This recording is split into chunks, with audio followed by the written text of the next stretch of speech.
Good morning, Betty. So good to see you Hey, here Sonal. today. Oh my goodness, my friend. We are on for another Compliance Capers session together on this Friday morning. I am so happy that you're here, and we're going to be talking to our audience today about, even more capers that we see going on in this industry that we're in. And, these capers are published quite publicly all the time in our findings on OIG websites as well as the DOJ, right? Yes. They provide these press releases weekly, daily, monthly. They do it all the time. And Yep. so, what we really wanted to go over together in our talks, our conversations, lighthearted, just, quick bursts at the end of each week, hopefully.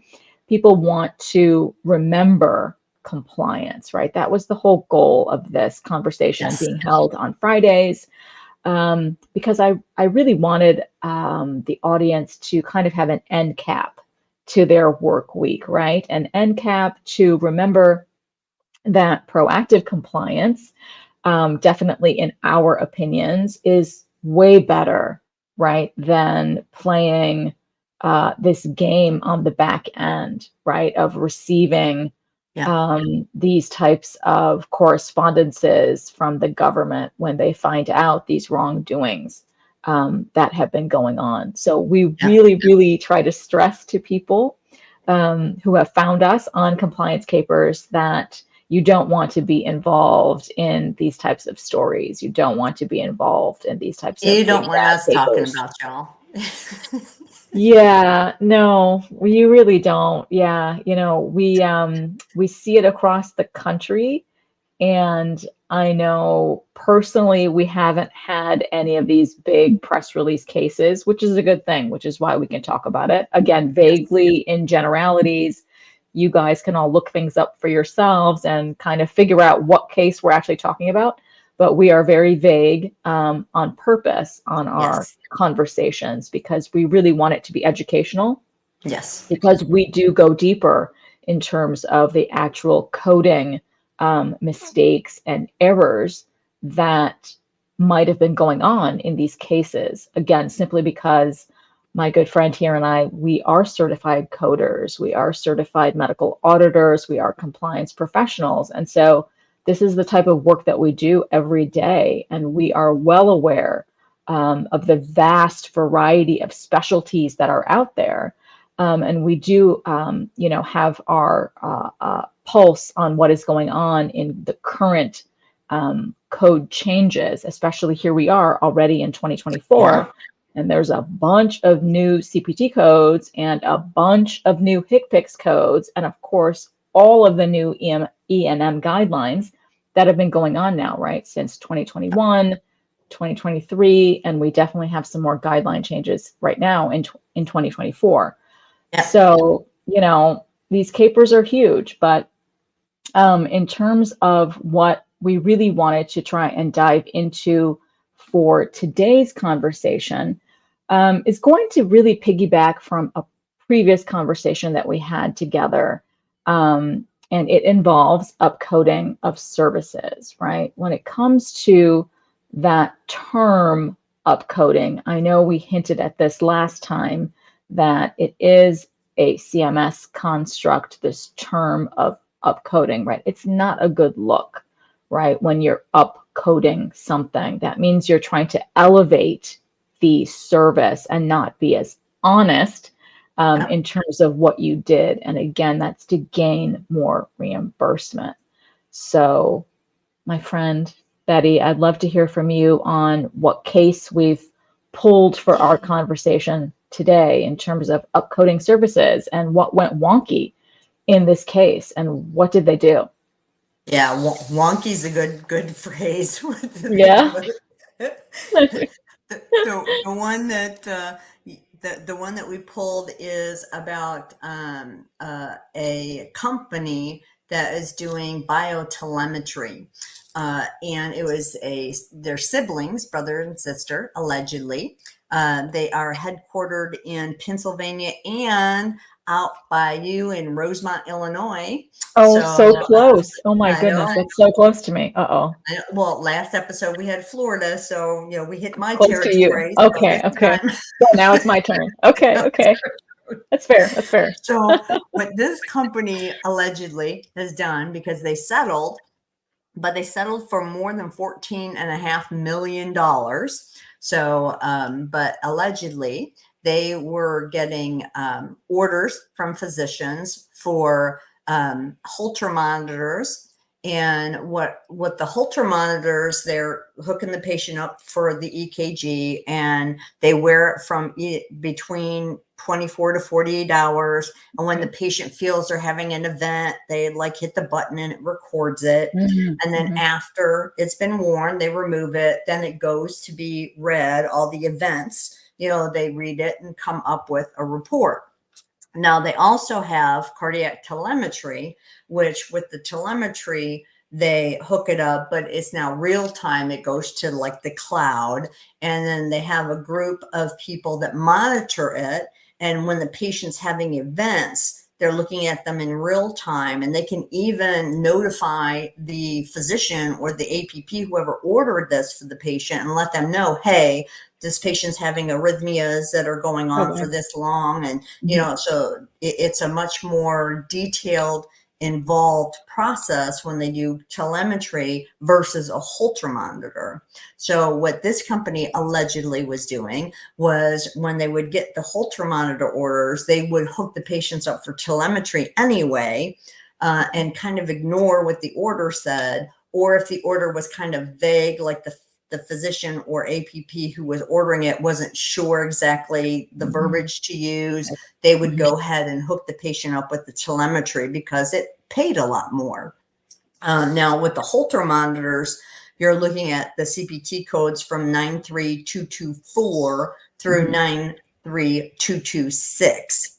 And if Okay. they do everything, they do the recording, they do the connecting, all of that stuff, the global fee for it is like $73.54, around in there, Around there. Okay.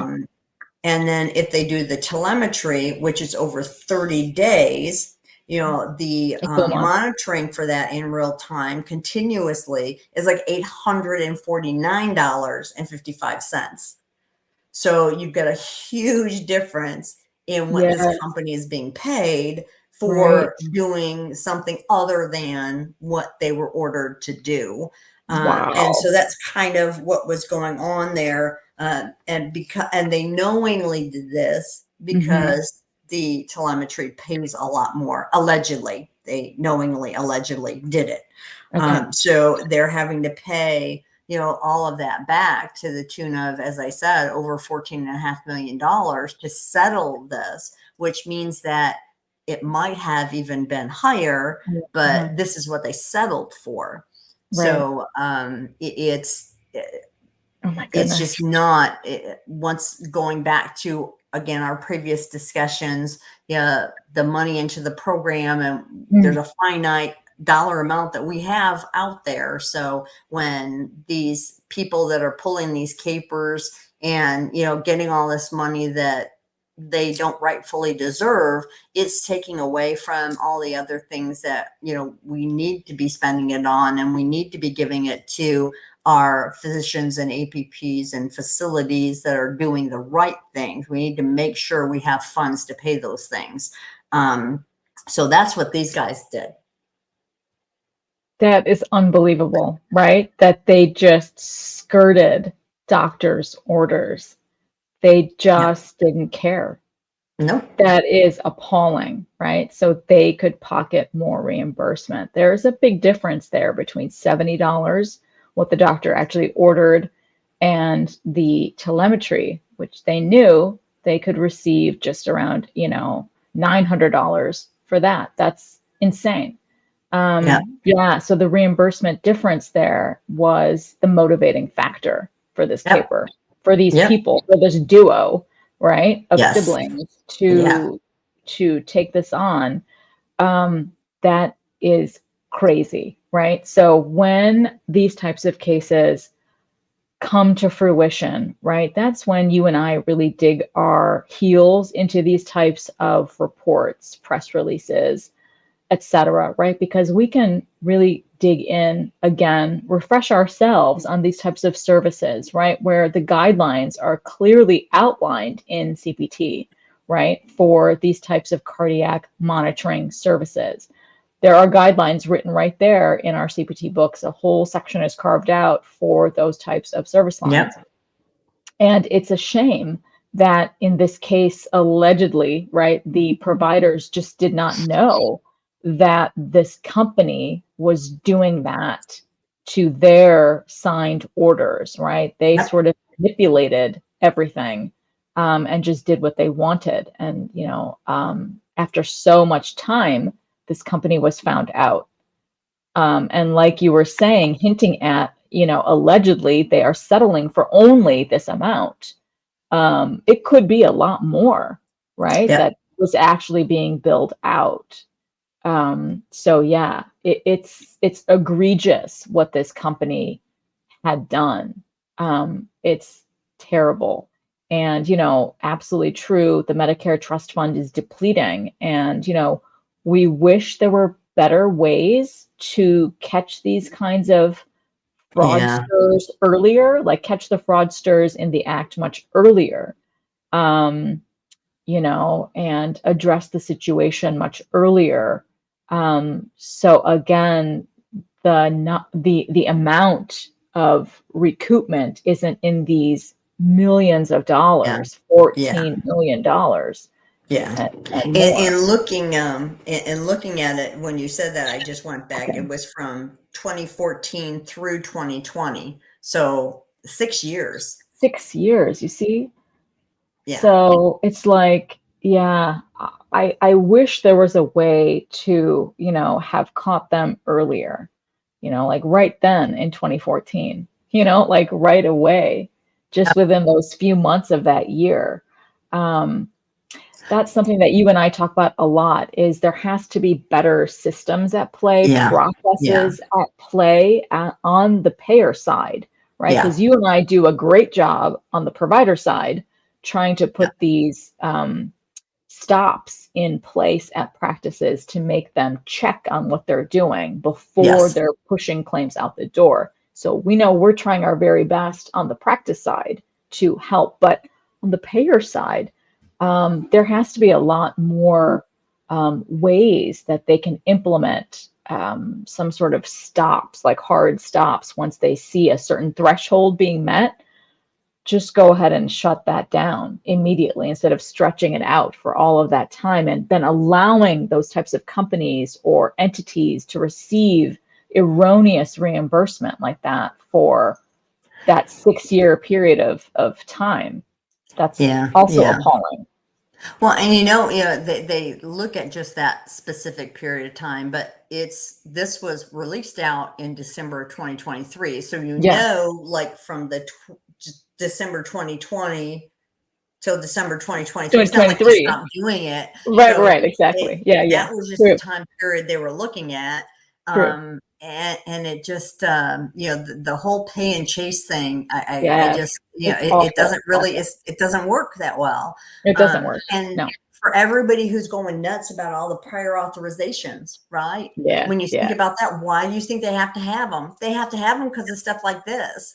People Hmm. doing all these things that aren't medically necessary, that are up, Right, so they do all this right, stuff. So the right. money's going. Hmm. Well, so one of the payors things to try to stop some of that is, well, we'll have to make you authorize everything then before you get it done. Well, Right, if some of this stuff wasn't going on, maybe we wouldn't have all that prior authorization craziness that we have going on now.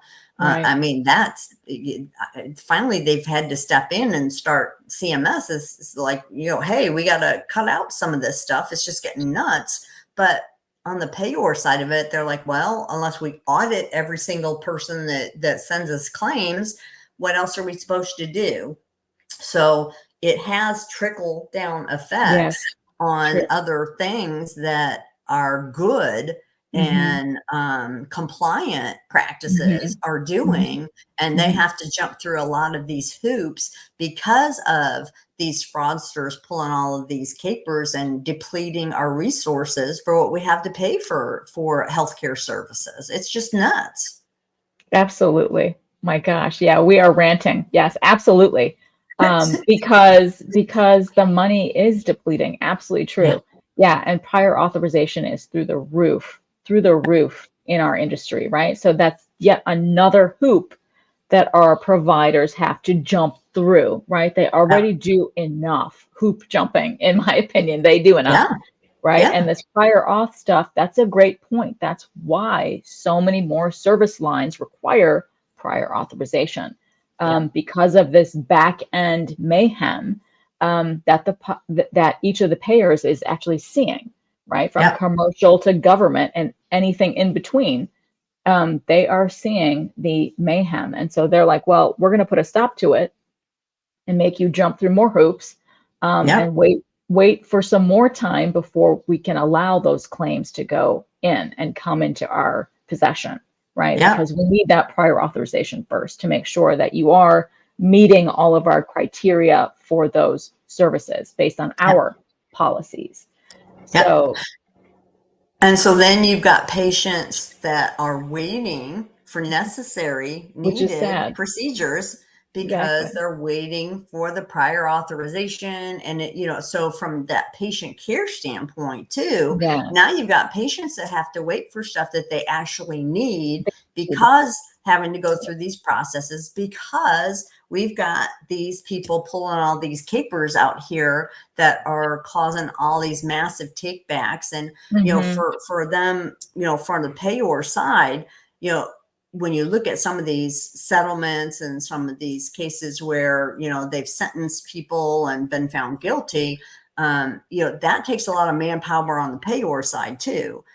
So I mean, when I get clients that have had ADRs, and so they're coming to me, those additional documentation requests, and they're like, oh, they're requesting 150 records and blah, blah, blah. And I start looking at it. Well, that takes the practices time to pull the records and to put everything together. Then they Mhm. have to pay me to take a look through them and make sure, oh, is this missing? Is that missing? Or, yeah, I see that there is an issue here, so that we can get in front of it, with the payor and say, hey, we really didn't know, but we had a consultant look at it and we found that, these things are there, and, we get on the right track, but on the payor side, we were talking last time about the adjudication, right? Yeah. Goes electronically from the practice or the clearinghouse over to the payor. Nobody looks at it. So on Right. Okay. neither end are Mhm. there bodies being put on this at that point. It's just all digital. But once they start and put those ADRs, once you pull all those records and stuff and send them, somebody over there has to look at them. So now the payor is Mhm. putting bodies onto something that they're Mhm. looking at. So it's costing them, Mhm. to be looking at stuff. Now, I know that sometimes we also get clients where they're pulling stuff and asking for records when you're like, oh, really? Come on. Where it seems like the payor's picking on them a little bit, Yeah, kind of thing, for or sure, fishing. And, for sure. but, you get these other things where there's something valid there. They've put a lot of bodies on that, Mhm. to look at that documentation, to look at those different things, as you were saying before, to calling maybe patients, talking to the offices, talking, Mhm. all of that is resources that they're spending to try to get some of this money back. Right. So, they're looking for ways where they don't have to do so much of that. And the prior authorizations is one of those ways to stop some of that.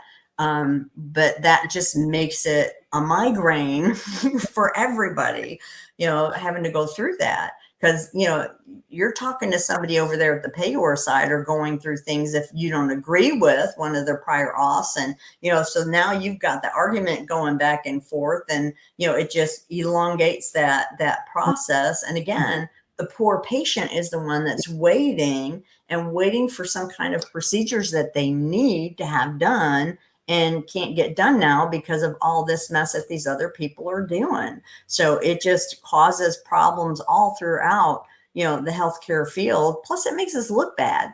You see this stuff on TV, on the DOJ thing, and that's, some people are thinking, oh, all those doctors are crooks All and all doctors are those the places. same. Right. It gives us a Right. bad reputation out there, and that's Yeah. not good for our field. Agreed, Betty. Yeah, I agree with everything you said. Absolutely. Our patients are the ones who are suffering the most with all of these capers, right? Absolutely. The trickle down effect is huge and at the center of everything in today's, conundrums based on these fraudsters and these capers it's the patients. And you and I know plenty of people ourselves who are the ones that are suffering, who Yeah. don't have the time. They can't get in for the procedure because they are forever waiting.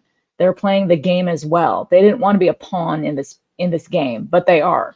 They're Yep. now pawns as well, right? It's incredibly torturous. It's incredibly sad.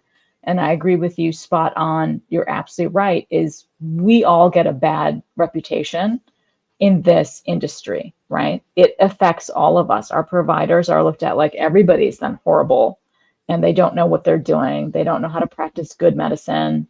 Right. They're all in it Trust. for a buck. There's no trust. Where's the trust? Yep. Right? Yeah, I have this conversation with my physicians, friends who are doctors, family who are doctors. The reputation, the illustrious reputation of the past is gone. There Yeah. is no more glorification of our healthcare providers. There's Yeah. because that trust is eroded. It's gone. It's long gone, right? And so unfortunately, that's a very dark lens now that is put on to our providers in this space, right? And so we see the numbers, less and less young Yep. people want to get into Yeah. medicine. Like the medical student applications are decreasing year after year. Yep. So who's going to take over, right? Yeah. Who's going to take over? And so there's all of that storyline as well Yep. that happens based on these capers. So it's not just a caper, right? There's Yeah. so much more involved, so many other factors of society at large that are being affected by these types of folks who make it on these hit lists. Yeah. Um, Yeah. yeah. Yeah, So, and from an office standpoint, for those offices that are, doing the right thing and they are mhm, compliant or trying to be compliant and do things, looking at this upcoding of services, just like we had talked mhm, about the upcoding of E&M on the other episode, mhm, you just want to make sure that if you as the physician or APP are coding these services yourselves, make sure that you are looking into the CPT book, look at the guidelines, what the guidelines are telling you, and make sure you're reporting only the services that you're providing. And the right ones, like the Holter versus the telemetry thing, mhm. to make sure that it's reported correctly. So you're getting paid the correct amount. Most of That's my right. clients, when I talk to them, the physicians are like, I don't want to be paid more than I deserve. I That's certainly right. don't want to be paid less than I deserve. Right. I just want to be paid right. I want to be paid what Mhm, I deserve for it. And mhm. that's the attitude that we want with the practices. Yeah. If you're the coder or a billing service that is doing these, just make sure you're following the CPT guidelines and reporting the services that are documented. Make sure Mhm, they're documented correctly. If there's a question about, is it this service or that, because in CPT, sometimes when I used to teach, certification classes, sometimes we would look through blocks and subsets in the CPT sections. And, sometimes it's like, oh, isn't that the same thing? Isn't that code the same as that code? And, sometimes they can look pretty mhm. similar. True. But when you look at it, sometimes there's an and, or there's the word Mhm. expensive, or there's numbers where it's That's 1 right. to 14 or 15 or more. There's going to be something in the Mhm. code that differentiates it from the other code, or That's they right. wouldn't have two codes, right? So That's right. what I would teach my students to do would be to highlight, when you get to a block like that, especially like Mhm. in the scopes, how they'll have the Yeah. one scope and then, go through Scroll down. and Yeah. highlight where it's different. If Yep. one is and one is or, Hmm. highlight that that's what it is, that this one is only if you do both, but this Right. code is if you do either one, Hmm. so make sure you're reporting the correct one. Hmm. Because once again, as we also discussed before, if you have a code that's a CPT code and an ICD-10 code that matches, you're going to get paid. So you could be thinking that you're doing everything You're right. fine. Right. And then comes the request and they look at the records and it says, no, no, you didn't do both. You only did one. So it shouldn't be Hmm. this code. It should be this code. So now you owe us back, all this money. Right. Now this is Right. an abuse issue. You didn't know, it's not a fraud issue, but you still have to Hmm. pay the money back. You still didn't Right. deserve it. So it Right. still has to go back to them. So, you don't want to get one of those where they say, oh, well, we found that you did miscode these. And so now Hmm. you've been doing that for 5 years. So now you owe us $600,000. I mean, who can write a check like that? Just, okay, here you go. No. Not many practices can do that. So then you have to No. get on a payment plan to pay it back. And then they come back and watch you That's right. because you did do it Right. incorrectly. So now they're going to check back with you in 6 months. They're going to want more records, so it just, these mistakes Hmm. um, as they're made, even though they're not done purposely. That's what I was looking for. Even though they're Yeah. not on purpose, you still have to pay it back That's and you right. still get watched for it. So it Hmm. still costs you and continues to cost you Yes. until you cycle back Yes. through and prove to the payor, Hmm. especially if it's the government payor, that you're doing it right. Once That's they right. know you're on the right track, they're okay then. But for a while, they're going to keep an eye on you and make sure that you do have your ducks in a row now with it. And that's just costly for the practice because not Yeah. only did they have to pay it back, but now, they're having that additional scrutiny. They're probably using our services, a Hmm. little more than what they would have if they've been Right. doing it right in the first place. So instead of doing a Right. 6-month check twice a year, we're in there every month having to look at records to make sure Hmm. they're continuing to do it right. Right.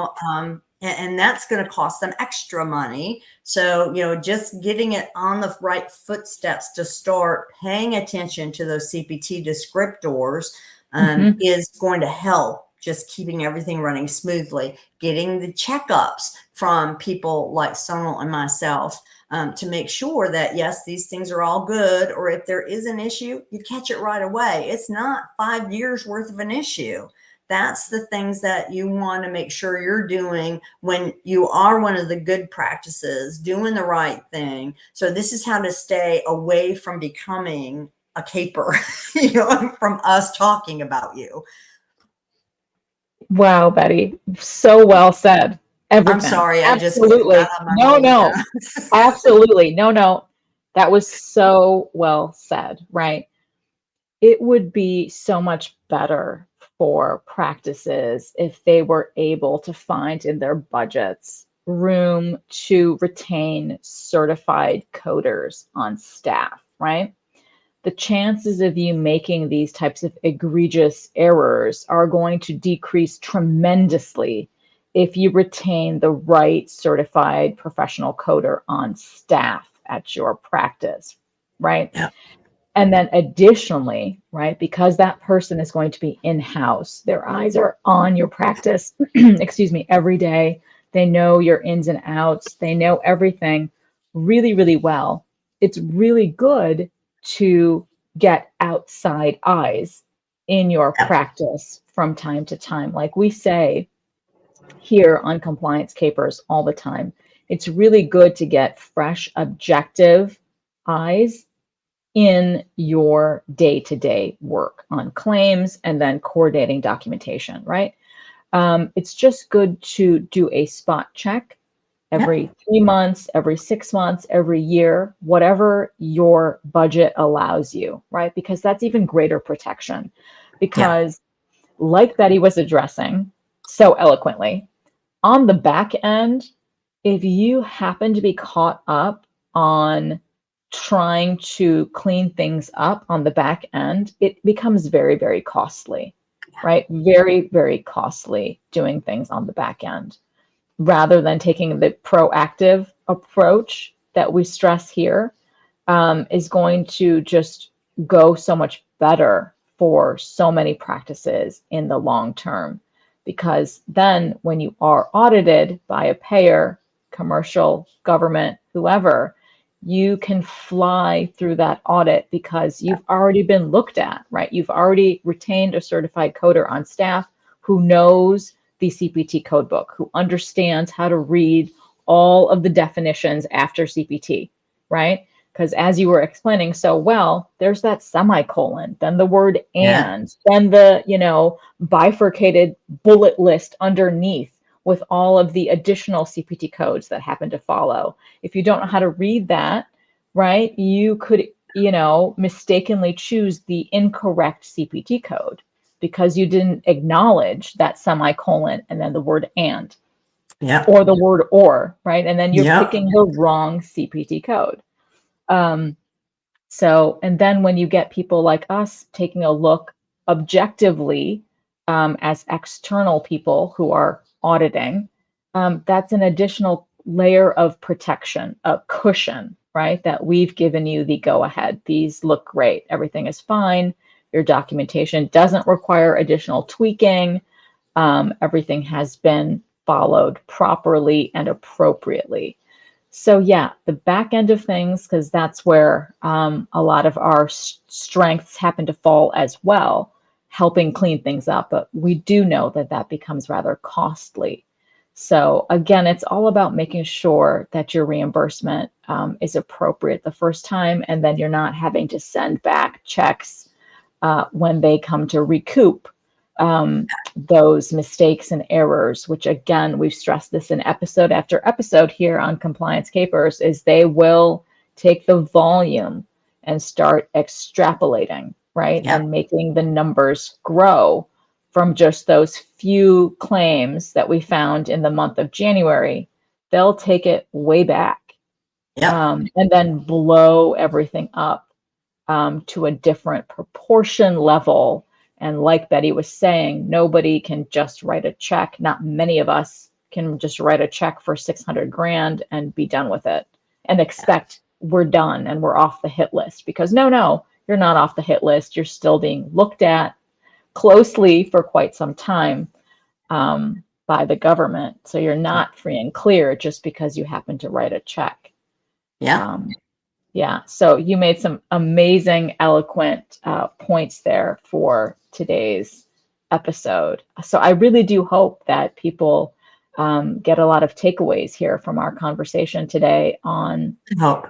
upcoding services, because it's just not a good look. You need to code things correctly based on the service you provided to your patient at that encounter, and then document it appropriately.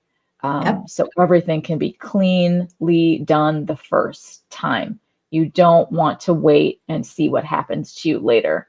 No, They'll get to you not a good sooner thing. or later. They sure will, as we know, Betty. Oh my goodness, my friend. Thank you so much for coming on today on our Compliance Capers. This is such a good idea that you and I developed together. And I really do think our audience is going to get a lot of great information from our weekly sessions at the end of I hope each and every so. week, every Friday. So Yep. yeah, I can't wait to see you again next time, my friend. I know. Tune in, y'all. Bye. Bye. Thanks so much. See you soon. Thanks.